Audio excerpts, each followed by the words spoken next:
ಹರೇ ರಾಮ.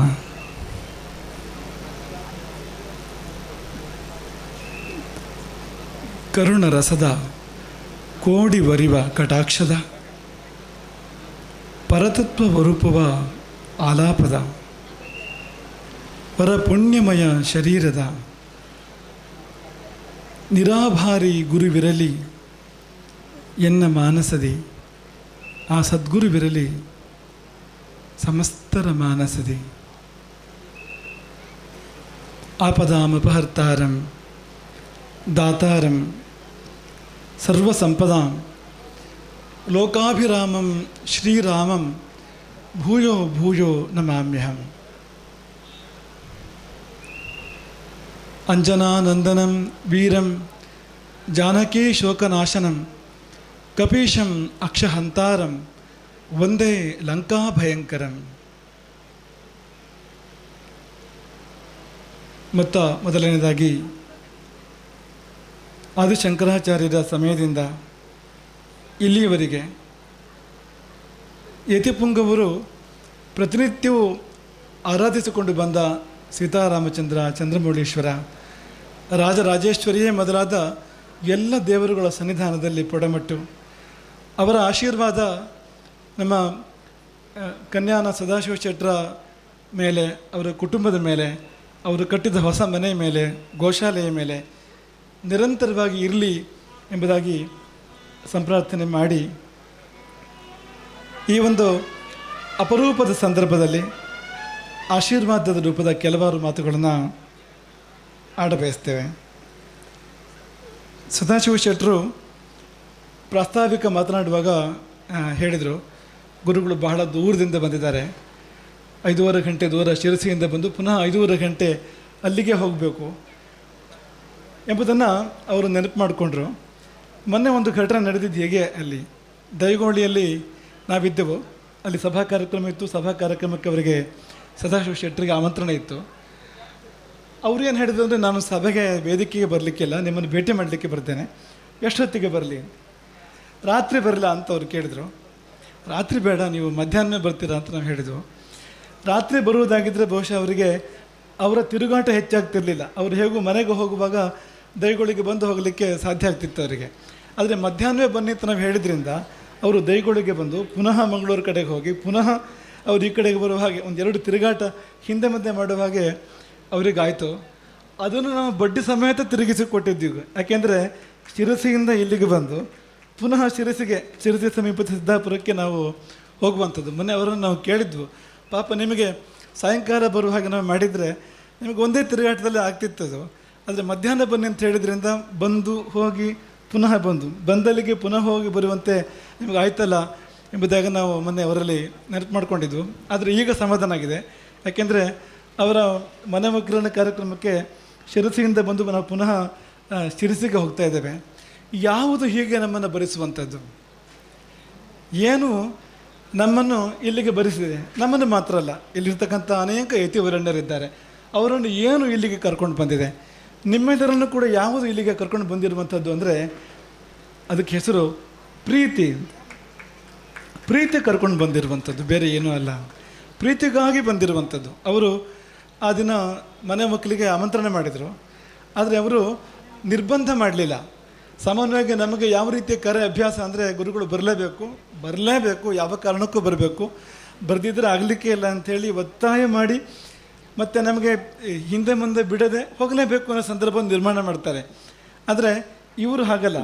ಇವರು ಹೀಗೆ ಇದೆ, ನಿಮಗೆ ಸಾಧ್ಯ ಇದ್ದರೆ ಬನ್ನಿ, ನೀವು ಬಂದರೆ ನಾನು ತುಂಬ ಸಂತೋಷ ಪಡ್ತೇನೆ, ಇಷ್ಟೇ ಅವ್ರು ಹೇಳಿದ್ದು. ಆದರೆ ಆ ಹೇಳಿದ ಸ್ವರ, ಮುಖ, ಭಾವ, ಧಾಟಿ ಅದು ಹೇಗಿತ್ತು ಅಂದರೆ, ನೀವು ಆ ಕರೆಯನ್ನು ತೆಗೆದು ಹಾಕಲಿಕ್ಕೆ ಸಾಧ್ಯ ಇಲ್ಲ ಅಂತ ನಾವು ಮಾಡಲಿಕ್ಕೆ ಸಾಧ್ಯ ಇಲ್ಲ. ಇನ್ನುವಷ್ಟು ಶಕ್ತಿ ಆ ವಾಣಿಯಲ್ಲಿತ್ತು. ಏನು ಆ ಶಕ್ತಿ ಅಂದರೆ ಪ್ರೀತಿಯೇ ಆ ಶಕ್ತಿ, ಅದು ಬೇರೆ ಏನೂ ಅಲ್ಲ. ನಮಗೆ ಮಹಾಭಾರತದ ನೆನಪಾಗ್ತದೆ. ಮಹಾಭಾರತದಲ್ಲಿ ಶ್ರೀಕೃಷ್ಣ ವಿದುರನ ಮನೆಗೆ ಹೋಗ್ತಾನೆ. ಕೃಷ್ಣ ಸಂಧಾನದ ಸಂದರ್ಭ ಅದು. ವಿದುರನ ಮನೆಗೆ ಶ್ರೀಕೃಷ್ಣ ಹೋಗ್ತಾನೆ. ಅರಮನೆಯಲ್ಲಿ ದುರ್ಯೋಧನ ತುಂಬ ಸಿದ್ಧತೆ ಮಾಡಿದ್ದಾನೆ. ಸ್ವಾಗತಕ್ಕೆ ವೈಭವದ ಸಿದ್ಧತೆ ಆಗಿದೆ, ಮೃಷ್ಟಾನ್ನ ಭೋಜನ ಸಿದ್ಧ ಆಗಿದೆ ಅಲ್ಲಿ. ಆದರೆ ಅದನ್ನು ಬಿಟ್ಟು ಶ್ರೀಕೃಷ್ಣ ವಿದುರನ ಮನೆಗೆ ಹೋಗ್ತಾನೆ. ಕೊನೆಯಲ್ಲಿ ಆಸ್ಥಾನಕ್ಕೆ ಬಂದಾಗ ದುರ್ಯೋಧನ ಆಕ್ಷೇಪ ಮಾಡ್ತಾನೆ. ರಾಜಾತಿಥ್ಯ ಇಲ್ಲಿ ನಿನ್ನನ್ನು ಎದುರು ನೋಡ್ತಾ ಇತ್ತು, ನಾನೆಲ್ಲ ಸಿದ್ಧತೆ ಮಾಡ್ಕೊಂಡಿದ್ದೆ, ನೀನು ಬರಲಿಲ್ಲ. ವಿದುರನ ಮನೆಗೆ ಹೋದನೇನು, ದಾಸಿ ಪುತ್ರ ಅವನ ಮನೆಗೆ ಹೋದನೇನು ಎಂಬುದಾಗಿ ದುರ್ಯೋಧನ ಆಕ್ಷೇಪ ಮಾಡ್ತಾನೆ. ಆಗ ಕೃಷ್ಣ ಹೇಳುವ ಮಾತಿದೆಯಲ್ಲ, ತುಂಬ ಪರಿಣಾಮಕಾರಿ. ಕೃಷ್ಣ ಹೇಳಿದ್ದೇನು? ಸಂಪ್ರೀತಿ ಭೋಜ್ಯಾನ್ಯನ್ನಾನಿ ಆಪದ್ ಭೋಜ್ಯಾನಿ ವಾ ಪುನಃ. ಅಂದರೆ ನಾವು ಇನ್ನೊಬ್ಬರ ಮನೆಗೆ ಹೋಗಬೇಕು ಅಂದರೆ, ಇನ್ನೊಬ್ಬರ ಮನೆ ಊಟ ಮಾಡಬೇಕು ಅಂದರೆ ಅದಕ್ಕೆ ಎರಡು ಕಾರಣ ಅಂತ. ಒಂದು ಪ್ರೀತಿ ಅಂತ. ನಾವು ನಮ್ಮ ಅನ್ನ ಬಿಟ್ಟು ಬೇರೆ ಅನ್ನಕ್ಕೆ ಹೋಗಬಾರ್ದು, ನಮ್ಮ ಮನೆ ಬಿಟ್ಟು ಬೇರೆ ಮನೆಗೆ ಹೋಗಬಾರ್ದು. ಒಂದು ವೇಳೆ ಬೇರೆ ಮನೆಗೆ ಹೋಗಬೇಕು ಅಂದರೆ ಎರಡೇ ಕಾರಣ. ಒಂದು ಅತಿಶಯವಾದ ಪ್ರೀತಿ, ಆ ಪ್ರೀತಿಗೋಸ್ಕರವಾಗಿ ನಾವು ಬೇರೆಯವ್ರ ಮನೆಗೆ ಹೋಗ್ತೇವೆ, ಅವರ ಅನ್ನವನ್ನು ಊಟ ಮಾಡ್ತೇವೆ. ಇನ್ನೊಂದು ಕಾರಣ, ಹೊಟ್ಟೆಗೆ ಇಲ್ಲದಿದ್ದರೆ, ಪ್ರಾಣ ಹೋಗ್ತದೆ ಅಂತಾದರೆ, ಜೀವ ಉಳಿಸ್ಕೊಳ್ಬೇಕು ಅಂತಾದರೆ, ಆಪತ್ತು ಬಂದಿದ್ದರೆ ಎಲ್ಲಿಯಾದ್ರೂ ಹೋಗಿ ಆಶ್ರಯ ಪಡ್ಕೊಳ್ಬೇಕಲ್ವ, ಆಗ ಬೇರೆಯವ್ರ ಮನೆಗೆ ಹೋಗ್ಬೋದಂತೆ. ಈ ಎರಡೂ ಕಾರಣ ಬಿಟ್ಟು ಬೇರೆ ಕಾರಣಕ್ಕೆ ಇನ್ನೊಂದು ಕಡೆಗೆ ಹೋಗಬಾರ್ದು, ಇನ್ನೊಂದು ಮನೆಗೆ ಹೋಗಬಾರ್ದು ಎಂಬುದಾಗಿ ಕೃಷ್ಣ ಹೇಳಿದ್ದು ಅಂತ. ಕೃಷ್ಣ ದುರ್ಯೋಧನನಿಗೆ ಕೇಳ್ತಾನೆ, ನನಗೂ ನಿನಗೂ ಯಾವ ಪ್ರೀತಿಯೂ ಇಲ್ಲ, ನಿನಗೂ ಗೊತ್ತಿದೆ, ನನಗೂ ಗೊತ್ತಿದೆ. ನೀನು ನನ್ನನ್ನು ಶತ್ರು ಅಂತಲೇ ನೋಡ್ತೀಯೆ, ನಾನು ನಿನ್ನನ್ನು ಭೂಮಿಗೆ ಭಾರ ಅಂತಲೇ ನೋಡ್ತೇನೆ. ನಮ್ಮ ಮಧ್ಯೆ ಯಾವ ಪ್ರೀತಿಯೂ ಕೂಡ ಇಲ್ಲ. ನಚ ಸಂಪ್ರೀಯಸೇ ತಾತ, ನಚ ಸಂಪ್ರೀಯಸೇ ತಾತ, ನಚೈವ ಆಪದ್ಗತಾ ಭಯಂ. ಮತ್ತು ನಿನ್ನ ಮನೆಯ ಅನ್ನ ತಿನ್ನುವಂಥ ಆಪತ್ತು ನನಗೆ ಬರಲಿಲ್ವಲ್ಲ, ಅಂಥ ಕಷ್ಟ ನನಗಿಲ್ಲ, ನಾನು ಯಾಕೆ ನಿನ್ನ ಮನೆಗೆ ಬರಲಿ, ನಿನ್ನ ಮನೆ ಅನ್ನವನ್ನು ಊಟ ಮಾಡಲಿ ಎಂಬುದಾಗಿ ಕೃಷ್ಣ ಹೇಳುವಾಗ ಅಲ್ಲಿಯ ಸಂದೇಶ ತುಂಬ ಸ್ಪಷ್ಟ. ನಾವು ಹೆಜ್ಜೆ ಕಿತ್ತಿಡ್ತೇವೆ ಅಂತಂದರೆ, ಇನ್ನೊಬ್ಬರ ಮನೆಗೆ ನಾವು ಹೋಗ್ತೇವೆ ಅಂತಂದರೆ ಅದಕ್ಕೆ ಮುಖ್ಯ ಕಾರಣ ನಮಗೆ ಪ್ರೀತಿ ಅಂತ, ಆ ಪ್ರೀತಿಗೋಸ್ಕರ ಹೋಗುವಂಥದ್ದು ಅಂತ. ಇವತ್ತು ಕಾಲ ಹೇಗೆ ಬಂದಿದೆ ಅಂದರೆ, ಪ್ರೀತಿಗೋಸ್ಕರವೇ ಬೇರೆಯವ್ರ ಮನೆಗೆ ನಾವು ಹೋಗ್ತೇವೆ ಅಂತಿಲ್ಲ, ವ್ಯವಹಾರಕ್ಕಾಗಿ ಹೋಗ್ತೇವೆ, ಇನ್ನೇನೋ ಕಾರಣಕ್ಕೋಸ್ಕರವಾಗಿ. ಒಂದು ತೋರಿಕೆಯ ವಿಶ್ವಾಸ, ನಿಜವಾಗಿ ಆಗಬೇಕಾದ್ದು ಬೇರೆ ಏನೋ ಒಂದು ಲಾಭ ಇರ್ತದೆ, ಅದಕ್ಕೋಸ್ಕರವಾಗಿ ಹೋಗೋದುಂಟು ಅಂತ. ಹಾಗಲ್ಲ ಅಂತ, ಪ್ರೀತಿಯಿಂದ ತಾನೇ ಹೋಗಬೇಕು ಅಂತ. ಹಾಗಾಗಿ ಆ ಕಾರಣಕ್ಕೋಸ್ಕರವಾಗಿ ನಾವಿಲ್ಲಿಗೆ ಬಂದು ಸದಾಶಿವ ಶೆಟ್ಟರು ಅವ್ರು ಏನು ಹೇಳಿದ್ರು, ಒಂದು ಆತ್ಮೀಯ ಬಾಂಧವ್ಯದ ಬಗ್ಗೆ ಪ್ರಸ್ತಾಪ ಮಾಡಿದರು. ಮೊದಲ ನೋಟದಲ್ಲಿ ಒಂದು ಪ್ರೀತಿ ಏರ್ಪಟ್ಟಿದ್ರ ಬಗ್ಗೆ ಅವರು ಹೇಳಿದರು. ನಮ್ಮ ಅನುಭವ ಕೂಡ ಅದೇ ಇದೆ. ಈ 3 ಭೇಟಿ 300 ಭೇಟಿಗಿಂತ ಹೆಚ್ಚಾಗಿದೆ. ಇದು 3 ಜನ್ಮ ಹಳೆಯ ಪರಿಚಯದಂತೆ ಆಗಿದೆ. ಇದು ನಾವೇನು ಗಂಟೆಗಟ್ಟಲೆ ಮಾತಾಡಲಿಲ್ಲ. ಮೊನ್ನೆ ದೈಗೋಳಿಯಲ್ಲಿ ಮಾತನಾಡುವ ವಾತಾವರಣ ಕೂಡ ಇರಲಿಲ್ಲ, ತುಂಬ ಶಬ್ದ ಇತ್ತು, ಅಲ್ಲಿ ಕಾರ್ಯಕ್ರಮಗಳಾಗ್ತಾ ಇತ್ತು.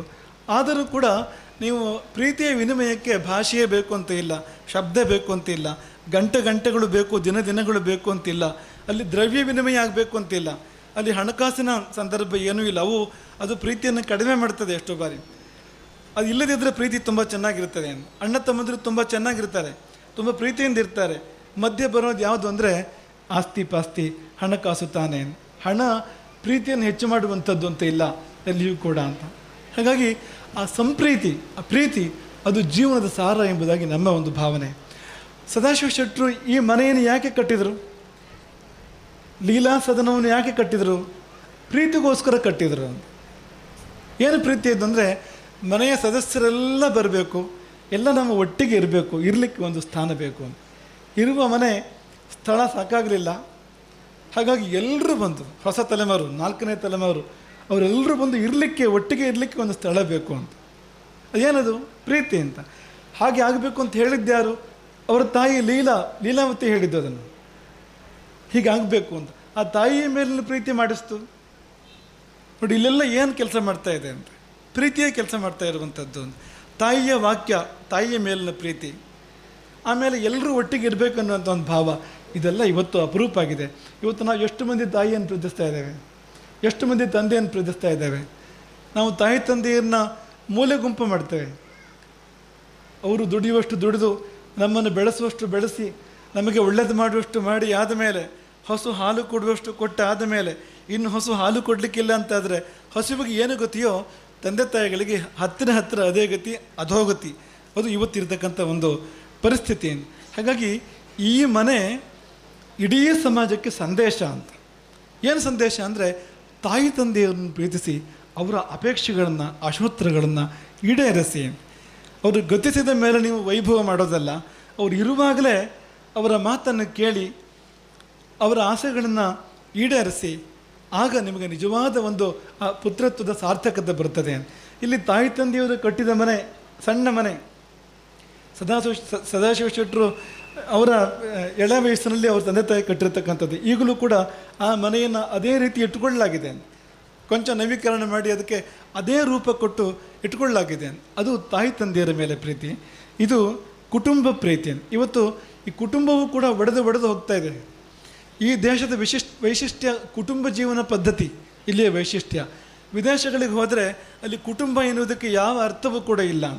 5ನೇ ಗಂಡನ 6ನೇ ಹೆಂಡತಿ ಅನ್ನುವಾಗ ಆ ಮಕ್ಕಳೆಲ್ಲ ಯಾರು ಏನೇನಾದರೂ ಯಾರಿಗೆ ಏನಾಗಬೇಕು ಅನ್ನೋದು ಯಾರಿಗೂ ಗೊತ್ತಿಲ್ಲ, ಪೂರ್ತಿ ಗೊಂದಲ ಅಂತ. ನೀವು ಮದುವೆ ಮೇಲೆ ಮದುವೆ ಅಂತ ಹೋಗುವಾಗ ಆ ಮಕ್ಕಳ ಕಥೆ ಏನು ಅಂತ ನೋಡ್ತೀರಾ ಅಂತ, ಅವರ ಪರಿಸ್ಥಿತಿ ಏನು ಅಂತ ನೋಡ್ತೀರಾ, ಅವರ ಮನಸ್ಸು ಏನಾಗ್ತದೆ ಅಂತ. ಅವರು ತಾಯಿಯನ್ನು ಹೇಗೆ ತಾಯಿ ಅಂತ ನೋಡ್ತಾರೆ, ತಂದೆಯನ್ನು ಹೇಗೆ ತಂದೆ ಅಂತ ನೋಡ್ತಾರೆ, ಮಲತಂದೆ ಬಂದರೆ ಅವರ ಮನಸ್ಥಿತಿ ಏನಾಗ್ತದೆ ಅಂತ ಯೋಚನೆ ಮಾಡ್ತೇವೆ ನಾವು ಎಲ್ಲಿಯಾದರೂ ಅಂತ. ಕುಟುಂಬ ಜೀವನ ಛಿದ್ರ ಆಗೋದು ಎಲ್ಲಿ ಅಂದರೆ ಏಕನಿಷ್ಠೆ ತಪ್ಪುವಾಗ ಅಂತ. ಒಬ್ಬ ಪುರುಷನಿಗೆ ಒಬ್ಬಾಕೆ ಸ್ತ್ರೀ ಅಂತ. ಒಂದು ಸಾರಿ ವಿವಾಹ ಬಂಧನ ಆದರೆ ಮುಗೀತದ್ದು ಅಂತ, ಇಡೀ ಜೀವನಕ್ಕೆ ಇರುವಂಥದ್ದು ಅಂತ. ಈ ಪವಿತ್ರ ಬಂಧನ ಕುಟುಂಬ ಜೀವನ ಪದ್ಧತಿಯನ್ನು ಉಳಿಸುವಂಥದ್ದು ಅಂತ. ನೀವು ಇದನ್ನು ಬಿಟ್ಟು ಹೋದರೆ ಕುಟುಂಬ ಜೀವನ ಪದ್ಧತಿ ಹೋಗಿಬಿಡ್ತದೆ, ಆ ಪಾವಿತ್ರ್ಯವು ಕೂಡ ಹೋಗಿಬಿಡ್ತದೆ. ಕುಲ ಎನ್ನುವುದಕ್ಕೆ ಮತ್ತು ಯಾವ ಅರ್ಥವೂ ಕೂಡ ಇರೋದಿಲ್ಲ. ಕುಲ ಉಳಿಬೇಕು, ಕುಲ ಪರಂಪರೆ ಬೆಳಿಬೇಕು ಅಂದರೆ ಈ ನಿಯಮ, ಈ ಬದ್ಧತೆ ಜೀವನದಲ್ಲಿ ಒಂದು ಮದುವೆ ಆಗುವುದಾದರೆ ಒಂದು ಮದುವೆ, ಆ ಒಂದು ಮದುವೆ ಅದು ಜೀವನದ ಕೊನೆಯವರೆಗೆ ಮಾತ್ರ ಅಲ್ಲ. ರಾಮಾಯಣ ಹೇಳುವ ಪ್ರಕಾರ ಗತಿಸಿದ ಬಳಿಕವೂ ಕೂಡ ಮೊದಲು ಗತಿಸಿದವರು ಪ್ರತೀಕ್ಷೆ ಮಾಡ್ತಾರೆ ಅಂತ, ಮತ್ತೊಬ್ಬರು ಬರುವುದನ್ನು ಕಾಯ್ತಾ ಇರ್ತಾರೆ ಪರಲೋಕದಲ್ಲಿ ಅಂತ. ಅಲ್ಲಿವರೆಗೂ ಒಟ್ಟಿಗೆ ಪರಲೋಕದಲ್ಲಿ ಕೂಡ ಒಟ್ಟಿಗೆ ಇರುವಂಥದ್ದು. ದಾರ ಎರೆದು ಕೊಡುವಾಗ ಈ ಲೋಕಕ್ಕೆ ಮಾತ್ರ ಅಲ್ಲ, ಆ ಲೋಕಕ್ಕೂ ಸೇರಿಯೇ ಕೊಡುವಂಥದ್ದು ಅಂತ. ಹಾಗಾಗಿ ಈ ಒಂದು ಕುಟುಂಬ ಎನ್ನುವ ಭಾವ, ಅಣ್ಣ ತಮ್ಮಂದಿರ ಮಕ್ಕಳು, ಅಕ್ಕ ತಂಗಿಯರ ಮಕ್ಕಳು, ಮೊಮ್ಮಕ್ಕಳು ಇಡೀ ಸೇರಿ ಒಂದು ಬಳಗ ತುಂಬ ದುರ್ಲಭ ಆಗ್ತಾ ಇದೆ. ನಾವು ತುಂಬ ದೂರ ಹೋಗ್ತಾ ಇದ್ದೇವೆ. ಮೊದಲು ಅಣ್ಣ ತಮ್ಮಂದಿರು ಒಟ್ಟಿಗೆ ಇರಲಿಕ್ಕೆ ಕಷ್ಟ, ತಂದೆ ಮಕ್ಕಳು ಒಟ್ಟಿಗೆ ಇರಲಿಕ್ಕೆ ಕಷ್ಟ ಎನ್ನುವ ವಾತಾವರಣ ಇತ್ತು. ಈಗ ಗಂಡ ಹೆಂಡತಿ ಒಟ್ಟಿಗೆ ಇರಲಿಕ್ಕೆ ಕಷ್ಟ ಎನ್ನುವ ವಾತಾವರಣ ಇದೆ. ಈಗ ಸುಧಾರಣೆ ಹೇಗಾಗಿದೆ ಅಂದರೆ ಅಣ್ಣ ತಮ್ಮಂದಿರು ಒಟ್ಟಿಗಿರುವ ಕಾಲ ಮೊದಲ ಹೋಯಿತು, ಈಗ ಗಂಡ ಹೆಂಡತಿ ಒಟ್ಟಿಗಿರುವಂಥ ಪ್ರಮೇಯ ಇಲ್ಲ, ಒಟ್ಟಿಗಿರುವಂಥ ಸಂದರ್ಭ ಇಲ್ಲ. ಇಂಥ ಪರಿಸ್ಥಿತಿಯಲ್ಲಿ ತಾಯಿ ತಂದೆಯವರ ಮೇಲಿನ ಪ್ರೀತಿ, ಗೌರವ, ಕುಟುಂಬ ಜೀವನ ಪದ್ಧತಿಯ ಆದರ್ಶವನ್ನು ಈ ಒಂದು ಗೃಹ ಎತ್ತಿ ಹೇಳ್ತಾ ಇದೆ ಎಂಬುದಾಗಿ ನಾವು ಭಾವಿಸ್ತೇವೆ. ಸಾಲದಕ್ಕೆ ಗೋಶಾಲೆ ಕೂಡ ಇದೆ. ನಮ್ಮ ಪರಂಪರೆ ಅಲ್ಲಿಗೆ ಪರಿಪೂರ್ಣ ಆಯಿತು ಅಂತ. ಮನೆಗೊಂದು ಗೋಶಾಲೆ ಬೇಕು ಅಂತ, ಗೋವು ಬೇಕು ಮನೆಗೆ. ಎಂತಹ ಬಡವನೇ ಆಗಿರಲಿ ಒಂದು 2 ಗೋವನ್ನಾದರೂ ಸಾಕಬೇಕು, ಒಂದು ಕರುವನ್ನಾದರೂ ಕೂಡ ಸಾಕಬೇಕು. ಗೋವಿನ ಸಹವಾಸ ಬೇಕು, ಗೋವಿನ ಸಾನ್ನಿಧ್ಯ ಬೇಕು. ಅದು ಉಸಿರಾಡದ ಗಾಳಿಯಲ್ಲಿ ನಾವು ಉಸಿರಾಡಬೇಕು, ಅದು ಮೆಟ್ಟಿದ ಮಣ್ಣಿನಲ್ಲಿ ಓಡಾಡಬೇಕು. ಆ ಮೆಟ್ಟಿದ ಮಣ್ಣನ್ನು ತಲೆಗೆ ಹಾಕ್ಕೊಳ್ಬೇಕು ನಾವು. ಶ್ರೀಕೃಷ್ಣನಿಗೆ ಆ ಪೂತನೆ ಬಂದು ಕಾಡಿದಾಗ, ಪೂತನೆಯ ವಧೆಯ ನಂತರ ದೃಷ್ಟಿ ತೆಗಿತಾರೆ. ಹೇಗೆ ದೃಷ್ಟಿ ತೆಗೆದು ಅಂದರೆ ಗೋವು ಮೆಟ್ಟಿದ ಮಣ್ಣು, ಆ ಮಣ್ಣಿನಿಂದ ಕೃಷ್ಣನಿಗೆ ದೃಷ್ಟಿ ತೆಗೆಯುವಂಥದ್ದು, ಗೋವಿನ ಬಾಲದ ಮೂಲಕ ದೃಷ್ಟಿ ತೆಗೆಯುವಂಥದ್ದು. ಇದನ್ನೆಲ್ಲ ಮಾಡೋದನ್ನು ಭಾಗವತ ವರ್ಣನೆ ಮಾಡ್ತದೆ ಅಂತ. ಶ್ರೀಮಂತ ಅಂದರೆ ಯಾರು ಅಂದರೆ ಯಾರಲ್ಲಿ ಹೆಚ್ಚು ಗೋವುಗಳಿದೆ ಅವನು ಶ್ರೀಮಂತ, ಗೋವಿಲ್ಲದವನು ಬಡವ. ಪ್ರಾಚೀನ ಕಾಲದ ಪರಂಪರೆ ಇದು. ಆ ಕಾಲದ ನೋಟು ನಾಣ್ಯ ಯಾವುದು, ಕರೆನ್ಸಿ ಯಾವುದದು ಅಂದರೆ ಗೋವು ಅಂತ. ಹೆಚ್ಚು ಗೋವುಳ್ಳವನು ಶ್ರೀಮಂತ ಅಂತ. ಹಾಗಾಗಿ ದೇಶ ಇವತ್ತು ಬಡ ದೇಶ ಆಗಿದೆ ಅಂತ. ನಾವೆಲ್ಲ ಬಡವರಾಗಿದ್ದೇವೆ. ಹಣಕಾಸು ಕೋಟಿ ಇರ್ಬೋದು, ಆದರೆ ಒಂದು ಗೋವು ಇಲ್ಲ ಅಂದರೆ ನಮ್ಮ ಭಾರತದ ಪರಂಪರೆಯ ದೃಷ್ಟಿಯಿಂದ ಅವನು ಬಡವ ಅಂತ. ಹಾಗಾಗಿ ಸದಾಶಿವ ಶೆಟ್ಟರು ನಿಜವಾಗಿಯೂ ಶ್ರೀಮಂತರು. ಯಾಕೆ ಅಂದರೆ ಅವರಲ್ಲಿ ಗೋಶಾಲೆ ಇದೆ, ಗೋವುಗಳಿದ್ದಾವೆ, ಅವರು ಗೋವುಗಳನ್ನು ಸಾಕ್ತಾ ಇದ್ದಾರೆ. ಹಾಗಾಗಿ ನಿಜವಾದ ಸಂಪತ್ತು ಇಲ್ಲಿಗೆ ಬಂದಿದೆ ಎಂಬುದಾಗಿ ನಾವು ಭಾವಿಸ್ತೇವೆ. ಆ ಗೋಶಾಲೆಯಲ್ಲಿ ಯಾಕೋ ಮನಸ್ಸಿಗೆ ತುಂಬ ಉಲ್ಲಾಸ ಅಂತ ಅನ್ನಿಸ್ತು. ಗೋಶಾಲೆಯನ್ನು ಪ್ರವೇಶ ಮಾಡುವಾಗ ಏನೋ ಸಂತೋಷ, ಏನೋ ಸಮಾಧಾನ. ಆ ಕಟ್ಟಿದ ವಿಧಾನ, ವಾಸ್ತು, ಅದರ ವಿನ್ಯಾಸ ಏನೋ ಒಂದು ಸಂತೋಷವನ್ನು ಕೊಡುವಂತೆ ಇದೆ. ಹಾಗಾಗಿ ನಮಗೆ ಒಂದು ನಿಶ್ಚಿತ ಮನಸ್ಸಿಗೆ ಅಲ್ಲಿ ಗೋವುಗಳು ನಲಿದಾಡ್ತವೆ, ಅಲ್ಲಿ ಗೋವುಗಳು ತುಂಬ ಸಂತೋಷವಾಗಿರ್ತವೆ. ಅವು ಎಷ್ಟು ಕಾಲ ಸಂತೋಷವಾಗಿರ್ತವೋ ಅಷ್ಟು ಆಶೀರ್ವಾದ ಸದಾಶಿವ ಶೆಟ್ಟರ ಕುಟುಂಬದ ಮೇಲೆ ಅದು ಮಳೆಯಾಗಿ ಬೀಳಲಿಕ್ಕುಂಟು ಅಂತ, ಇನ್ನಷ್ಟು ಶ್ರೇಯಸ್ಸು ಅವರಿಗೆ ಆಗಲಿಕ್ಕುಂಟು ಎಂಬುದಾಗಿ ನಮಗೆ ಅನ್ನಿಸುವಂಥದ್ದು. ಹಾಗಾಗಿ ಸಮಾಜ ಇದನ್ನು ಗಮನಿಸಬೇಕು. ಇವತ್ತು ಯಾರೋ ನೀವು ಇಲ್ಲಿಗೆ ಬಂದಿದ್ದೀರಿ, ಕೇವಲ ನೀವು ತುಂಬ ಒಳ್ಳೆಯ ಊಟ ಹಾಕ್ತಾರೆ ಹಾಗಿದ್ರು ಸದಾಶಿವ ಶೆಟ್ಟರು. ಇವತ್ತು ಎಲ್ಲ ಅನೇಕರು ಗಣ್ಯರು ಮಾನವರು ಬಂದಿರ್ತಾರೆ. ಇಷ್ಟರಲ್ಲೇ ತೃಪ್ತರಾಗಿ ಹೋಗಬೇಡಿ, ಮನೆಗೆ ಒಂದು ಸಂದೇಶ ತೆಗೆದುಕೊಂಡು ಹೋಗಿ. ಅದೇನು ಅಂದರೆ ನಮ್ಮ ತಂದೆ ತಾಯಿಯನ್ನು ದೇವರಂತೆ ನಾವು ಪೂಜಿಸುವಂಥದ್ದು ಮತ್ತು ಪ್ರೀತಿಸುವಂಥದ್ದು. ನಮ್ಮ ಇಡೀ ಕುಟುಂಬ ನಾವು ಒಂದೇ ಎಂಬ ಭಾವದಲ್ಲಿ ಇರುವಂಥದ್ದು. ವಂಶವೃಕ್ಷ ಅಂತ ಹೆಸರು ಅದಕ್ಕೆ. ಒಂದೇ ಮರ ಕವಲೊಡ್ಕೊಂಡು ಹೋಗ್ತದೆ ನೋಡಿ ಅಂತ. ನೀವು ಒಂದು ಕೊಂಬೆಯನ್ನು ಕಡಿದರೆ ಇಡೀ ಮರದ ಎಲ್ಲ ಎಲೆಗಳು ಕೂಡ ಬಾಡ್ತವೆ. ಹಾಗೆ ಒಬ್ಬರು ತೀರ್ಕೊಂಡ್ರೆ ಕುಟುಂಬದಲ್ಲಿ ಎಲ್ಲರಿಗೂ ಆಶೋಚ ಬರ್ತದೆ, ಎಲ್ಲರಿಗೂ ಸೂತಕ ಬರ್ತದೆ. ಒಬ್ಬರು ಹುಟ್ಟಿದ್ರು, ಒಬ್ಬರು ಹೋದರು, ಅದರ ಪರಿಣಾಮ ಇಡೀ ಕುಟುಂಬದ ಮೇಲೆ ಉಂಟು. ಒಂದು ಅರ್ಥ ಏನು ಅಂದರೆ ಅದು ಒಂದು ಅಂತ. ಇಡೀ ಕುಟುಂಬ ಅದು ಬೇರೆ ಬೇರೆ ಅಲ್ಲ. ಯಾರೇ ಪುಣ್ಯದ ಕೆಲಸ ಮಾಡಿದರೂ ಎಲ್ಲರಿಗೂ ಫಲ ಉಂಟು, ಯಾರೇ ಪಾಪ ಮಾಡಿದರೂ ಎಲ್ಲರಿಗೂ ಪಾಲುಂಟು. ಒಂದು ಕುಟುಂಬದಲ್ಲಿ ಯಾರೇ ಪಾಪದ ಕೃತ್ಯವನ್ನು ಮಾಡಿದರೂ ಕೂಡ ಅದರ ಪಾಲು ಪ್ರತಿಯೊಬ್ಬರಿಗೂ ಉಂಟು. ಹಾಗಾಗಿ ನಮ್ಮ ಕುಟುಂಬದಲ್ಲಿ ಯಾರೂ ಪಾಪ ಮಾಡಲಿಕ್ಕೆ ನಾವು ಬಿಡಬಾರ್ದು ಅಂತ. ನಮ್ಮ ಕುಟುಂಬದಲ್ಲಿ ಯಾರೂ ದಾರಿ ತಪ್ಪಿ ಹೋಗಲಿಕ್ಕೆ ಬಿಡಬಾರ್ದು, ಅವನಿಗೆ ಹಕ್ಕಿಲ್ಲ ಅಂತ. ಯಾಕೆಂದರೆ ಅದರ ಪರಿಣಾಮ ಎಲ್ಲರ ಮೇಲಿದೆ. ಅವನು ತಪ್ಪು ಮಾಡಿದರೆ ಅದರ ಪರಿಣಾಮವನ್ನು ಅವನು ಒಬ್ಬನ ಅನುಭವಿಸೋದಲ್ಲ, ಇಡೀ ಕುಟುಂಬ ಅನುಭವಿಸ್ಬೇಕಾಗ್ತದೆ. ಹಾಗಾಗಿ ನಮ್ಮ ಕುಟುಂಬದಲ್ಲಿ ಒಬ್ಬ ದಾರಿ ತಪ್ಪಿದರೆ ನಮಗೊಂದು ಹೊಣೆಗಾರಿಕೆ ಇದೆ ಅಂತ ಹಿಡಿದು ನಿಲ್ಲಿಸ್ಬೇಕು ಅವನನ್ನು. ನೀವು ಮಾಡಿಕೊಡ್ದು ಈ ಕೆಲಸವನ್ನು ಎಂಬುದಾಗಿ ಅವನನ್ನು ಗಟ್ಟಿಯಾಗಿ ತಡೀಬೇಕು ಅಂತ. ಇಲ್ಲದಿದ್ದರೆ ನಮಗೂ ಒಂದು ಪಾಲಿರ್ತದೆ ಅದರಲ್ಲಿ ಅಂತ. ಹಾಗಾಗಿ ಆ ಕುಟುಂಬ ಬಂಧು ಎಂಬ ಭಾವ, ಆ ಸಂದೇಶವನ್ನು ನೀವು ತೆಗೆದುಕೊಂಡು ಹೋಗ್ತೀರಿ ಎಂಬುದಾಗಿ ನಾವು ಭಾವಿಸ್ತೇವೆ. ನೀವು ಬೇಕಾದರೆ ಆಸ್ತಿಯನ್ನು ಪಾಲು ಮಾಡಿಕೊಳ್ಳಿ, ಆದರೆ ಮನಸ್ಸನ್ನು ಪಾಲು ಮಾಡಿಕೊಳ್ಳಬೇಡಿ ಯಾವುದೇ ಕಾರಣಕ್ಕೂ. ನೀವು ಬೇರೆ ಬೇರೆ ಮನಸ್ಸಿಂದ ಆಗಬೇಡಿ, ಆಸ್ತಿಯಿಂದ ಆಗಿ ಯಾರು ಬೇಡ ಅಂದವರು. ಯಾಕೆಂದರೆ ಆಸ್ತಿ ದೊಡ್ಡದಲ್ಲ, ಬಾಂಧವ್ಯ ದೊಡ್ಡದು. ನಾವು ಯಾವಾಗಲೂ ನೆನಪು ಮಾಡ್ಕೊಳ್ತೇವೆ. ನೀವು ಬಾಂಧವ್ಯಕ್ಕಾಗಿ ಆಸ್ತಿಯನ್ನು ಕಳ್ಕೊಳ್ಳಬೇಕಾದ್ರೆ, ಆದರೆ ಆಸ್ತಿಗಾಗಿ ಬಾಂಧವ್ಯವನ್ನು ಕಳ್ಕೊಳ್ಬಾರ್ದು. ಯಾಕೆಂದರೆ ಬಾಂಧವ್ಯ ಅನ್ನೋದು ಜೀವ ಇರುವಂಥದ್ದು. ಅಣ್ಣ ತಮ್ಮ ಅಕ್ಕ ತಂಗಿ ಅನ್ನುವಂಥದ್ದು ಜೀವಸನೆ, ಚೈತನ್ಯ ಅದು ಅಂತ. ಆಸ್ತಿಗೆ ಜೀವ ಇಲ್ಲ, ಆಸ್ತಿಗೆ ಜೀವ ಉಂಟಾ ಅಂತ. ಈ ಜೀವ ಇಲ್ಲದುದರ ಸಲುವಾಗಿ ಜೀವ ಇರುವಂಥದ್ದನ್ನು ಕಳ್ಕೊಳ್ತೇವಲ್ಲ ನಾವು, ಭಾವ ಇರುವಂಥದ್ದನ್ನು ಕಳ್ಕೊಳ್ತೇವಲ್ಲ. ಹಾಗಾಗಿ ರಾಮ ಭರತನಿಗೆ ರಾಜ್ಯವನ್ನು ಬಿಟ್ಟುಕೊಟ್ಟ. ಒಂದು ಅಕ್ಷರ ಬೇರೆ ಮಾತಾಡಲಿಲ್ಲ ರಾಮ. ಆಯಿತು, ಮತ್ತೇನು ಕೊಡಬೇಕು ಹೇಳಿ ಅಂತ. ಸಿಂಹಾಸನವನ್ನು ರಾಜ್ಯವನ್ನು ತಮ್ಮನಿಗಾಗಿ ಬಿಟ್ಟುಕೊಡುವಾಗ ರಾಮ ಒಂದು ಕ್ಷಣ ಕೂಡ ಹಿಂದೆ ಮುಂದೆ ನೋಡಲಿಲ್ಲ. ಯಾಕೆಂದರೆ ಅಣ್ಣ ತಮ್ಮಂದಿರ ಬಾಂಧವ್ಯ ದೊಡ್ಡದು. ನೀವು ಹೇಳ್ಬೋದು, ಇಲ್ಲ ಪಿತೃವಾಕ್ಯ ಪರಿಪಾಲನೆಗಾಗಿ ಮಾಡಿದ್ದು ಅಣ್ಣ ತಮ್ಮ ಅನ್ನೋ ವಿಷಯ ಎಲ್ಲಿ ಅಂತ ನೀವು ಕೇಳ್ಬೋದು. ಇಲ್ಲ, ಅಯೋಧ್ಯೆಗೆ ರಾಮ ಮರಳಿ ಬರ್ತಾನೆ 14 ವರ್ಷದ ಬಳಿಕ. ಮರಳಿ ಬರುವಾಗ ನೇರ ಅಯೋಧ್ಯೆಗೆ ಹೋಗೋದಿಲ್ಲ ರಾಮ. ಪ್ರಯಾಗದಲ್ಲಿ ಒಂದು ರಾತ್ರಿ ಉಳಿತಾನೆ. ಹನುಮಂತನನ್ನು ಮುಂದೆ ಕಳಿಸ್ತಾನೆ ಅಯೋಧ್ಯೆಗೆ. ಮುಂದೆ ಕಳಿಸಿ ಹನುಮಂತನನ್ನು ಮಾರುವೇಷದಲ್ಲಿ ಮುಂದೆ ಕಳಿಸಿ, ಹನುಮಂತ ನೋಡು, ಸ್ವಲ್ಪ ಭರತನೊಟ್ಟಿಗೆ ಮಾತಾಡು, ಸಂಭಾಷಣೆ ಮಾಡು, ಅವನ ಮುಖಭಾವ ಧಾಟಿ ಎಲ್ಲ ನೋಡು. ಎಲ್ಲಿಯಾದರೂ ಅವನಿಗೆ ರಾಜ್ಯದ ಮೇಲೊಂದು ಅಪೇಕ್ಷೆ ಬಂದಿದ್ದರೆ ನಾವು ಮತ್ತೆ ಕಾಡಿಗೆ ಹೋಗಿಬಿಡುವ, ಭರತ ರಾಜ್ಯಭಾರ ಮಾಡಲಿ, ಅವನ ಆಸೆ ಈಡೇರಲಿ, ಅವನು ಸಂತೋಷವಾಗಿರಲಿ ಎಂಬುದಾಗಿ ರಾಮ ಹೇಳುವಾಗ ಏನದು ಅಣ್ಣ ತಮ್ಮಂದಿರ ಬಾಂಧವ್ಯ ಎನ್ನುವಂಥದ್ದು ನಮಗೆ ಅರ್ಥ ಆಗಬೇಕು ಅಂತ. ಹಾಗಾಗಿ ಕಗ್ಗದ ಕವಿ ಹೇಳಿದರು, ರಾಮನು ಭರತನು ತಬ್ಬಿಕೊಂಡತ್ತಂದು, ಚಿತ್ರಕೂಟದಲ್ಲಿ ರಾಮನು ಭರತನು ತಬ್ಬಿಕೊಂಡತ್ತಂದು ಪ್ರೇಮಾಶ್ರು ಉಕ್ಕಿ ನದಿಯಾಗಿ ಹರಿದಂತು, ಅವರ ಕಣ್ಣೀರು ನದಿಯಾಗಿ ಹರಿತಂತೆ ಅಂತ. ಸೀಮೆಯನ್ನು ಮುಟ್ಟಿತಲ ಬಾಂಧವ್ಯ ಸೌಂದರ್ಯ ಕ್ಷೇಮವದು ಜೀವಕ್ಕೆ ಅಂತ. ಬಾಂಧವ್ಯದ ಸೌಂದರ್ಯ ತನ್ನ ತುಟ್ಟ ತುದಿಯನ್ನು ಮುಟ್ಟಿದಂತೆ ಆ ದಿನ ಅಂತ. ಜೀವಕ್ಕದು ಕ್ಷೇಮ ಎಂಬುದಾಗಿ ಕಗ್ಗದ ಕವಿ ಹೇಳ್ತಾರೆ. ಹಾಗಾಗಿ ಅಂಥ ಬಾಂಧವ್ಯದ ದ್ಯೋತಕವಾಗಿರ್ತಕ್ಕಂಥ ಲೀಲಾ ಸದನದ ಒಂದು ಪ್ರವೇಶ ಇಂದಿಲ್ಲಿ ಏರ್ಪಟ್ಟಿದೆ. ಗೋಶಾಲೆಯ ಉದ್ಘಾಟನೆ ಆಗಿದೆ. ಪ್ರೀತಿಯ ಒಂದು ಅನಾವರಣ ಇಲ್ಲಿ ಏರ್ಪಟ್ಟಿದೆ. ನಾವೆಲ್ಲ ಯತಿಗಳು 7 ಮಂದಿ ನಾವಿಲ್ಲಿ ಸೇರಿದ್ದೇವೆ. ಆ ಹಿಂದಿನ ಕಟ್ಟಡ ಉದ್ಘಾಟನೆ ಮಾಡುವಾಗ ಒಡೆಯೂರು ಸ್ವಾಮಿಗಳು ಒಬ್ಬರೇ ಇದ್ರು ಅಂತ ಸದಾಶಿವ ಶೆಟ್ಟರು ಹೇಳ್ತಾ ಇದ್ರು. ಈಗ ವೃದ್ಧಿ ಎಷ್ಟಾಗಿದೆ ಅಂದರೆ 1 ಆಗಿದೆ ಅಂತ, ಆಧ್ಯಾತ್ಮಿಕವಾಗಿ ಕೂಡ ಅಂತ. ಒಂದಿದ್ದು 22 ವರ್ಷದಲ್ಲಿ 7 ಆಗಿದೆ, 25 ವರ್ಷದಲ್ಲಿ 7 ಆಗಿದೆ. ಹಾಗಾಗಿ ಅದು ಎಲ್ಲಿಯ ವಿಶೇಷ ಎಂಬುದಾಗಿ ನಾವು ನೆನಪು ಮಾಡಿಕೊಂಡು ಸದಾಶಿವ ಶೆಟ್ಟರು ಒಂದು ಅವಕಾಶವನ್ನು ನಮಗೆಲ್ಲ ಮಾಡಿಕೊಟ್ಟಿದ್ದಾರೆ. ಒಡೆಯೂರು ಸ್ವಾಮಿಗಳು ಅದನ್ನೇ ಹೇಳ್ತಾಯಿದ್ರು, ನಮಗೆ ಸೇರ್ಲಿಕ್ಕೆ ಒಂದು ಅವಕಾಶ ಆಯಿತು, ನಾವೆಲ್ಲ ಒಟ್ಟಿಗೆ ಇರಲಿಕ್ಕೆ ಒಂದು ಅವಕಾಶ ಆಯಿತು. ಮಾಡಲ ಸ್ವಾಮಿಗಳನ್ನ ನೋಡಿ ನಾವು ಕೆಲವು ಸಮಯ ಆಗಿತ್ತು, ತುಂಬ ಸಮಯವೇ ಆಗಿತ್ತು. ಹಾಗೆ ವಜ್ರದೇಹಿಗಳು ಸಿಗ್ತಾ ಇರ್ತಾರೆ ನಮಗೆ. ರಾಮನಿಗೆ ವಜ್ರದೇಹಿ ಬೇಕಾಗ್ತದಲ್ಲ ಪಕ್ಕದಲ್ಲಿ, ಯಾವಾಗಲೂ ಅವ್ರು ಸಿಗ್ತಾ ಇರ್ತಾರೆ ನಮಗೆ. ಕೊಂಡೆಯೂರಿನವರು ಅಲ್ಲಿಗೆ ಹೋಗಿದ್ದು ನಾವು, ಕೊಂಡೆಯೂರಿಗೆ ಕೆಲವು ಸಮಯ ಹಿಂದೆ. ಅದರ ನಂತರ ನಮಗೆ ಅವರು ಭೇಟಿ ಆಗಿರಲಿಲ್ಲ. KMRನವರು ತುಂಬ ಸಮಯದಿಂದ ಭೇಟಿ ಆಗಿರಲಿಲ್ಲ.